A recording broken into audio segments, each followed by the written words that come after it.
அண்மையில வெளியாகி இருக்கக்கூடிய அந்த பருவநிலை மாற்றங்கள் தொடர்பான ஆய்வு முடிவுகள் வந்து ஒரு அதிர்ச்சி அளிக்கக்கூடிய வகையில இருக்கு. குறிப்பா 4000 ஆண்டுகளுக்கு முன்பு இருந்த அந்த சிந்து சமவெளி நாகரிகம் வந்து வறட்சியினாலே அழிந்ததற்கான அந்த நிலை அப்போது இருந்த அந்த பருவநிலையும், தற்போதுள்ள பருவநிலையும் ஒரே மாரி தான் இருக்குன்னு சொல்றாங்க. இத எப்படி பார்க்குறீங்க சார்? சிந்து சமவெளி நாகரிகம் என்பது பல காரணங்கள்ல அழிந்ததற்கான பட்டியல் வந்துட்டுருக்காங்க.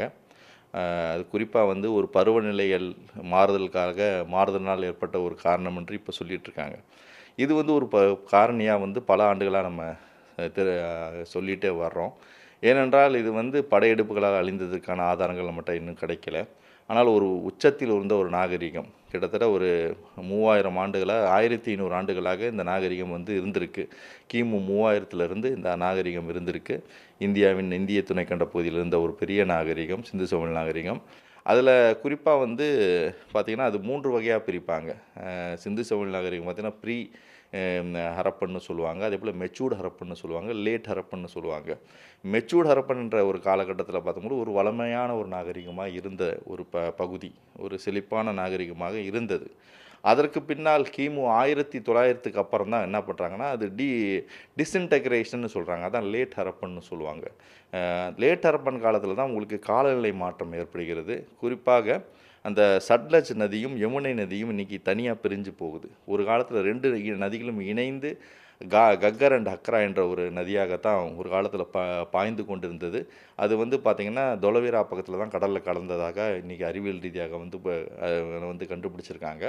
அந்த நதிகள் எல்லாம் டெக்டானிக் மூவ்மெண்ட்னு சொல்லப்படுகின்ற நம்முடைய கண்டத நகர்கள் பிளேட்டுன்னு சொல்லுவோம்.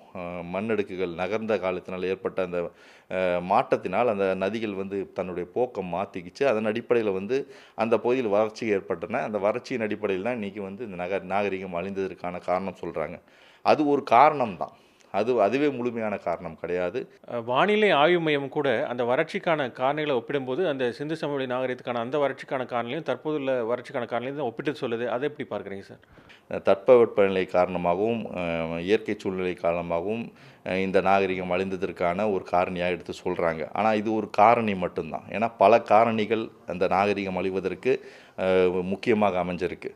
அந்த காரணிகளில் ஒரு காரணி தட்பவெப்பநிலை சூழ்நிலை மிக முக்கியமாக இருந்திருக்கு என்பது தான் மறுக்க முடியாத உண்மை. ஏனென்றால் பூமி பார்த்திங்கன்னா ஒரு நெருப்பு பந்தாக இருந்தால் குளிர்ந்து மிக ஐசேஜாக மாறி உங்களுக்கு பனி காலங்களாக மாறி அதற்கு பின்னால் தான் உங்களுக்கு இன்றைக்கி இருக்க ஒரு கிளைமேட்டுக்கு வந்திருக்கு.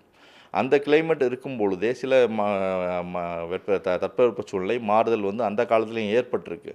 ஆனால் அந்த காலத்தில் எந்த தட்பவெப்ப சூழ்நிலை ஏற்பட்டது என்பது முழுமையாக நமக்கு தெரியாது. நம்மளால் உணர முடியாது.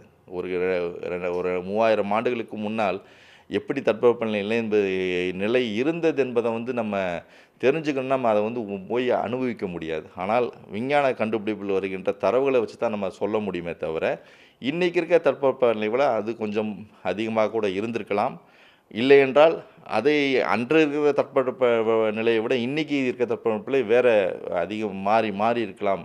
இதையெல்லாம் தான் ஒப்பிட்டு தான் அவங்க சொல்கிறாங்களே தவிர, அது ஒரு நாகரிக அழிவுக்கு முழுமையாக காரணமாக இருப்பதற்கு சான்றுகள் கிடையாது. ஒரு பகுதி அழிந்திருக்கலாம். வேறு காரணங்களால் வேறு பகுதிகள் அழிந்திருக்கலாம். ஏன்னா கிட்டத்தட்ட சிந்து சமவெளி நாகரிகம் என்பது ஒரு 13 லட்சம் சதுர கிலோமீட்டர் கொண்ட ஒரு பரப்பளவு உள்ள நாகரிகம். இன்றைக்கி பார்த்தீங்கன்னா ஒரு கால்வாசி இந்தியாவை நீங்கள் எடுத்துக்கலாம். அந்த கால்வாசி இந்தியா பகுதியை இந்த சிந்து சமவெளி நாகரிகம் இருந்தது.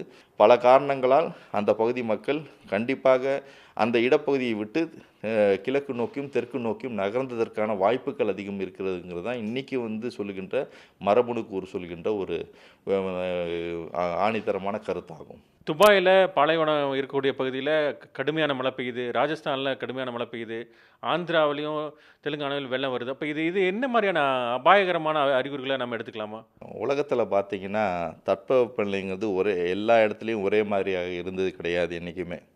ஏன்னா மாறுபட்ட தட்பவெப்பநிலை தான் இந்த உலகத்தில் இருக்குது. ஒரு பகுதியில் குளிர் பகுதியாக இருக்கும், ஒரு பகுதியில் வெப்பமண்டல பகுதியாக இருக்கும், ஒரு பகுதியில் பார்த்தா மலைக்காடுகள் நிறைந்த பகுதியாக இருக்கும். இன்றைக்கும் பார்த்தீங்கன்னா உலகத்தில் பெரும்பாலான பகுதிகளில் இந்த மாதிரி நிகழ்வுகள் இன்றைக்கி இங்கே தமிழ்நாட்டில் நடக்காது. ஆனால் வேறு ஆந்திராவில் நடக்குது. ஆந்திராவில் இன்றைக்கி யாருமே விஜயவாடாவில் யாருமே எக்ஸ்பெக்ட் பண்ணியிருக்க மாட்டாங்க இவ்வளோ வெள்ளம் வரும்னு.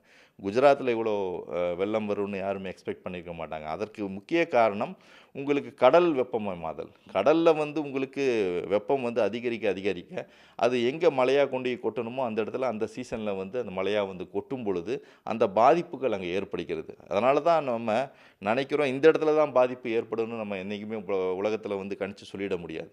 பாதிப்புகள் எங்கு வேணாலும் ஏற்படலாம். இமயமலையிலும் கூட ஏற்படலாம், கடலில் கூட ஏற்படலாம், தென்னிந்திய பகுதியில் கூட ஏற்படலாம், அமெரிக்காவில் கூட ஏற்படலாம். அது வந்து இயற்கை என்பது அந்த பூமிக்கு பொதுவானது. அந்த பொதுவான இடத்தில் எங்கு அது பாதிப்பை ஏற்படுத்துமோ கிடைக்கிறதோ அந்த இடத்தில் வாய்ப்பை பயன்படுத்தி கொண்டு பாதிப்பை ஏற்படுத்துகிறது. உடனுக்குடன் செய்திகளை தெரிந்து கொள்ள சன் நியூஸ் பெல் ஐகானை கிளிக் பண்ணுங்க.